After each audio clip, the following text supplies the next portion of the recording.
ในปัจจุบันข้าพเจ้าจะบอกทานเกี่ยวกับวิธีการลงทะเบียนใน1 เคมได้อย่างง่ายดายและไวจากอุปกรณ์ใดหนึ่งเพื่อให้ได้รับผลกำไรใหญ่โดยการพนันกีฬา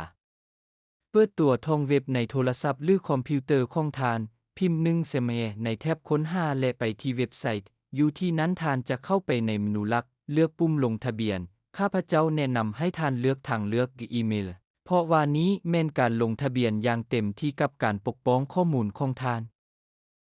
ในที่นี้ทานเลือกประเทศสกุลเงินภาคพื้นใส่ที่อยู่อีเมลของทานชื่อนามสกุลและเบอร์โทรศัพท์สำหรับการปกป้องสร้างรหัสผ่านที่เข้มแข็งและใส่รหัสโปรโมชั่น8โวลต์ซึ่งให้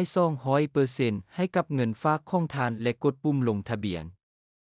ค่อยจะออกรหัสโปรโมชั่นให้กับเจ้าในคำเห็นข้างลุ่มนี้วิดีโอหลังจากนั้นตื้มเงินใส่บัญชีของทานด้วยวิธีที่ง่ายและได้รับ 200% ในเงินฝากครั้งทำอิฐของทาน